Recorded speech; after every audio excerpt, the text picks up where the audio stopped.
Bon, je pense quand même que la caste a une chance de s'écrouler de par les scandales de la pédocriminalité. Hein. Je pense qu'ils sont tous en panique, soit Hollywood, l'Élysée, le Congrès américain, bon, je suis d'accord, grattons, continuons à décaper, mais enfin, si il y a une espèce de bombe thermonucléaire qui peut tous les pulvériser dans les scandales qu'ils ont d'ailleurs de toutes pièces et artificiellement construits pour pouvoir contrôler les politiques par une épée de Damoclès. Hein. Regardez par exemple là, le gars là qui s'est fait choper, je crois qu'il est d'Ensemble, dont on sait en fait qu'il a drogué des femmes, il les a violées sous GM, je sais plus comment s'appelle cette drogue, la drogue du violeur. Je veux dire, c'est un critère de recrutement. On les prend sur la base des scandales que l'on peut actionner contre eux, hein, pour les contrôler. Donc à partir du moment où on va être capable de montrer la transversalité de cette ingénierie sociale qui a à l'échelle de l'écosystème, de la caste politique, de montrer en fait que cette pourriture est là et que c'est la raison pour laquelle ils actionnent les lobbies pro-légalisation de la pédophilie, pédocriminalité plutôt, enfin bref, vous avez compris, pour pouvoir se dédouaner. Parce qu'ils sont tous mouillés jusqu'au cou. Moi, je me dis, il y a peut-être aussi des failles béantes qui risquent d'exploser. C'est un des sujets sur lesquels je suis d'accord avec 99% Youth, hein, le compte là, qui est lancé par ex-Zoé Sagan, qui dit, là, il n'y a pas de retour possible.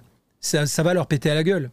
Bah, tu vois, moi, je trouve que ça, par exemple, Fred, en totale opposition, je pense que c'est super contre-productif, moi, par exemple. Et ça, c'est mon avis. Hein. Oui, non, mais débattons-en. Voilà, en tout cas, je me dis que moi, en tout cas, tous les petits ruisseaux en s'additionnant vont peut-être faire une grande rivière. Et je ne veux pas me priver, en tout cas en ce qui me concerne, de l'exploration de ce sujet, parce que je vois bien, à chaque fois qu'explose un scandale, que ça va au-delà de ce que moi-même je soupçonnais. C'est chaque jour de pire en pire, et qu'il y a en effet une sorte d'acclimatation progressive du peuple. On se croirait dans Le meilleur des mondes d'Aldous Huxley, tu sais, où les gens sont encouragés à vivre pleinement leurs pulsions pour qu'on puisse les aliéner.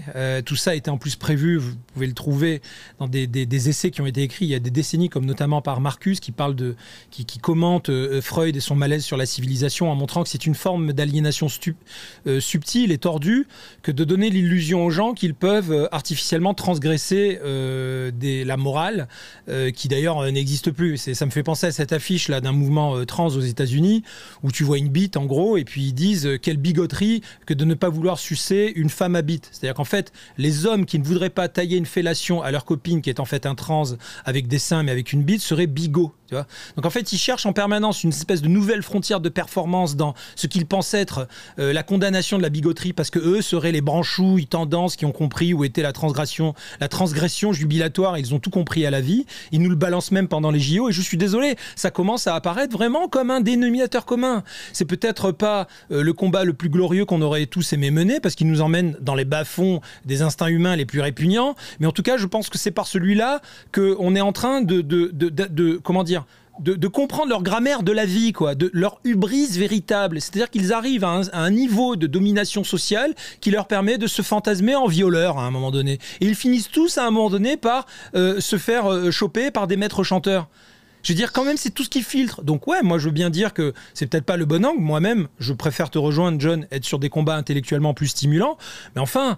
Je ne pense plus qu'on soit dans le conspirationnisme maintenant. C'est tellement évident. C'est comme un nez au milieu de la figure, quoi. Je veux dire. Ouais, mais je pense, Fred, et c'est ça la chose, je pense, qui est mal expliquée de ma part. Je pense qu'il faut défendre un modèle, en fait. Si vous n'avez pas de modèle, et j'ai donné un modèle aussi également pour y arriver à le présenter, si ces deux choses ne sont pas faites, ça ne fonctionnera pas. Entièrement d'accord avec toi. C'est pour ça que j'insistais tout à l'heure. Hein. Moi, je pense qu'il y a une vague, une sorte de tsunami contre cet écosystème complètement pourri jusqu'à la moelle qui peut les pulvériser et les balayer, les enlever du chemin. Mais on n'a aucune chance de refaire démocratie et de retrouver même le plaisir de faire démocratie. Moi, je suis convaincu que l'aventure politique peut être jubilatoire, créative, intéressante pour les jeunes, les nouvelles générations, etc. On n'a aucune chance de se lancer à nouveau dans cette aventure s'il n'y a pas des gens qui, comme toi, pensent à un modèle. Personnellement, en toute humilité, je prétends aussi réfléchir à un modèle. Mais là, je me sens pris par une urgence. C'est quand j'ai commencé à voir les maîtresses d'école, je ne vais pas vous refaire mon coup de gueule d'il y a plusieurs mois, mais quand j'ai commencé à voir des maîtresses d'école aller sur ce terrain-là, ouais, je me suis dit, là, il y a urgence. C'est-à-dire que je suis d'accord pour penser au modèle, mais pour moi, on est en train de procéder à une sorte de combinaison de castration chimique du peuple et viol psychique des enfants, quoi. Moi, je vois vraiment ce truc se dérouler sous mes yeux, et ça me... Là, pour le coup, je veux dire, n'est-ce pas je veux dire, tu vois, on disait, John, on disait, prenons quand même les interventions des gens qui nous écrivent en DM. Il y a quelqu'un qui, de manière un petit peu facétieuse, m'a dit Fred, est-ce que le mot révolution sera prononcé sur ce space? Bon, et on sait que c'est pas ta philosophie. D'ailleurs, moi-même, je serais probablement très maladroit sur ce thème-là. Mais enfin, je peux comprendre qu'à un moment donné, même si on sait en réhistorisant, en étudiant sérieusement les révolutions, qu'elles sont probablement elles-mêmes des manipulations et des ingénieries sociales, qu'il existe en tout cas quelque part la quintessence de ce que pourrait être une révolution telle que les gens comme moi la fantasment, c'est-à-dire à un moment donné d'en finir, quoi.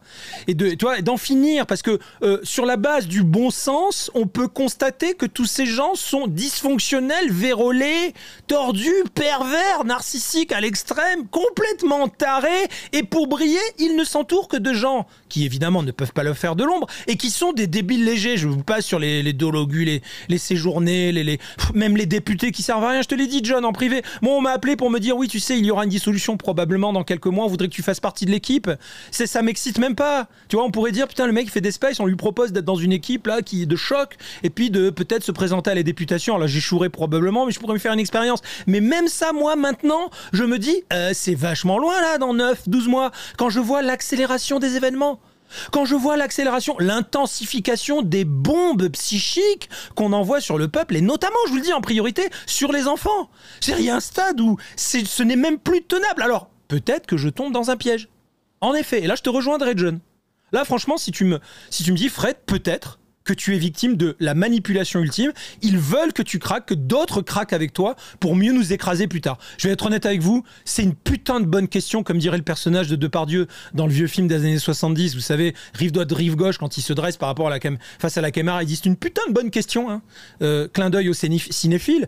La putain de bonne question, c'est de savoir, est-ce qu'ils veulent qu'on craque parce qu'ils ont un plan pour nous achever, ou est-ce qu'ils jouent avec le feu parce qu'ils sont tous dans l'hubris et absolument inconscients du mal, de la rage qu'ils sont en train de nous communiquer, hein. C'est une putain de bonne question.